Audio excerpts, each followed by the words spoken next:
Welcome to Guided, your weekly sanctuary where we blend the wisdom of the Enneagram with the art of intentional living. I'm your host, Evie, and you're so welcome here. Guided is all about helping you, the modern woman, find your flow in a world that's often all hustle and no heart.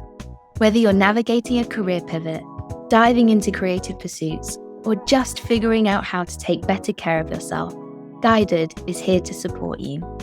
This podcast is like a weekly chat with a good friend, one who's passionate about making your life feel good.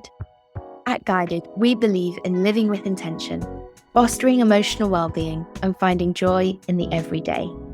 We tackle the big stuff like overthinking, setting boundaries, and avoiding burnout, all while keeping it real and relatable. Think of this as your go-to spot for practical tips, soulful conversations, and a reminder to break free from the grind. So grab your favorite drink, get comfy, and let's dive in.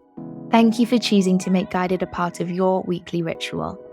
If you're ready to step into a life of intention and empowerment, then hit that subscribe button and let's get started. Lovely listener, and welcome back to Guided, the podcast that helps you discover your true self and create an empowered, authentic life. I'm your host, Evie. Today, we're tackling a pervasive issue that many of us face. Hustle culture. I think it's important that we explore what hustle culture really is, its consequences, and then how it manifests in different Enneagram types, because there are differences. And most importantly, let's land on some practical steps to find balance and align with the truest version of you. Let's start with the definition then. Hustle culture is the relentless pursuit of work and productivity, often at the expense of our health, relationships, and overall well-being. It's the mindset that we must always be busy, always achieving, always pushing ourselves to the limit. Does that sound familiar? While ambition and hard work are valuable, I'm not saying we shouldn't be engaging with those things. Hustle culture takes these to an unhealthy extreme, leading to burnout, stress, and a disconnection from our true self. And the consequences of hustle culture are far-reaching. Even as I'm describing it now, you might be able to relate your own personal story to struggling with hustle culture. Physically, it can lead to exhaustion, and it's been linked to weakened immune systems and chronic health conditions. Mentally, it fosters anxiety, depression, and a constant state of inadequacy. Emotionally, it can create a barrier to authentic connection as we're too consumed by work to even bother to nurture our relationships. The relentless pressure to do more and be more leaves us feeling empty and unfulfilled. And if you've been living on this planet for more than like a week, I'm sure you can relate to this. When we think about feeling empty and unfulfilled, it's often because we're so busy. And busy is a cute word that we use when we're starting to struggle with hustle culture. Oh, I can't, I'm too busy. I'm just so busy. Oh, life is just so busy at the moment. And what I think we forget is that being busy is a choice. Now, hey, we have to go to work. We have to take care of ourselves. We have to go to the shops and buy food and go to the doctors and do our washing and all of those things. So how does hustle culture show up in each Enneagram types? Let's take a look. Type 1, the reformer. Reformers push themselves to meet their high standards and often take on too much in their quest for perfection. Type 2, the helper. Helpers overextend themselves to meet the needs of others, neglecting their own well-being in the process. Type 3, the achiever. Achievers are perhaps the most susceptible, constantly striving for success and external validation, often at the cost of their health and happiness. But I would say it's closely followed by type 1. Type 4, the individualist. Individualists might feel the pressure to express their uniqueness in everything that they do, leading to creative burnout. Type 5, the investigator. Investigators might immerse themselves in work or learning, isolating themselves and neglecting their physical needs. How often have type 5s forgot to eat because they're so busy doing their work and fully isolating themselves? Type 6, the loyalist. Loyalists become overwhelmed by anxiety and the need to prepare for every possible outcome, which leads to constant stress. I'm just going to put a caveat on that as well. Within the Enneagram, when we're talking about type 6s, we talk about anxiety like we talk about emotion. So we talk about anxiety in the same way that we would talk about anger or shame or fear. we're not talking about a diagnosed illness of anxiety. We're talking about engaging with the feelings of anxiety from the point of view of the Enneagram. I'm not out here diagnosing anybody with anxiety. However, type 6s often do have an anxiety disorder or have been diagnosed with anxiety. So I just wanted to put that caveat there. When we're using that language, when we're using that word, we're using it from the point of view as an emotion or feeling that we experience. Type 7, the enthusiast. Enthusiasts overcommit to various projects and ventures, spreading themselves far too thin. Type 8, the challenger. Challengers take on too many responsibilities, driven by their need to control and influence. And type 9, the peacemaker. Peacemakers avoid conflict and overwork to keep the peace, losing sight of their own needs and desires. So recognizing these tendencies is the first step towards finding balance. We can't escape hustle culture if we can't name what's going on for us. And that's why it's so important to look at how hustle culture is affecting you specifically, because it's going to show up and look slightly different in everybody. And it's important that we hold space for that and understand that. So here are my practical steps that you can take tailored to each Enneagram type to help you escape hustle culture and align yourself with the truest version of you. Type 1, practice self-compassion. Let me say that again. Practice self-compassion. Type 1s, you're not going to get that right the first time or the second time or the 20th time. It's a practice. It's try and try again and be okay with the fact that you're not going to get it right or perfect the first time. Allow yourself to be imperfect and take breaks. And remember that rest is essential for productivity. Do you know there's a whole bunch of science that would say after 45 minutes, the brain really does switch off. So if you're spending hours and hours and hours, type 1, working and pushing and trying, and you're leading from a place of exhaustion, know that you could be leading from a better place, a more effective place. And that does come from rest. Type 2, set boundaries. Now, I know maybe type 2s are rolling their eyes at this because a lot of type 2 work comes back to setting boundaries, but it's because you guys won't do it. Okay?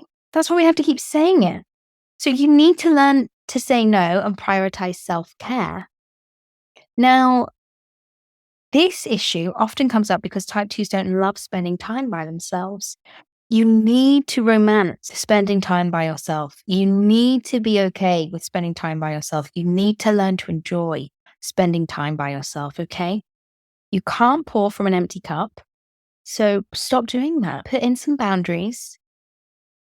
Take that evening to yourself and learn to love what we all love about you, which is spending time with you. Type 3.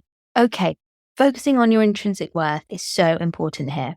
So yes, we want to celebrate your achievements. Let's do that. That's really important. You've achieved some amazing things, totally.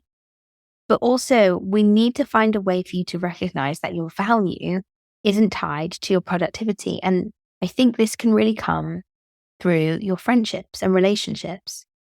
People aren't friends with you. People don't keep you around because of how great you are at work. People keep you around because they love hanging out with you. And so it might be that you need to sit down with a friend or two and say, hey, this is something I'm really struggling with. I need you to remind me of my intrinsic worth. Otherwise, it's going to freak you out. It's going to be way too fluffy and cute for you. I'm going to invite you to do it anyway because I know you can do it. Type 4, create for joy. Yeah, let me say it again. Create for joy. Engage in creative activities that bring you joy without the pressure to produce something perfect. Whilst art is really important to share in order to be seen and known by others, there is something really beautiful about creating just for your own enjoyment.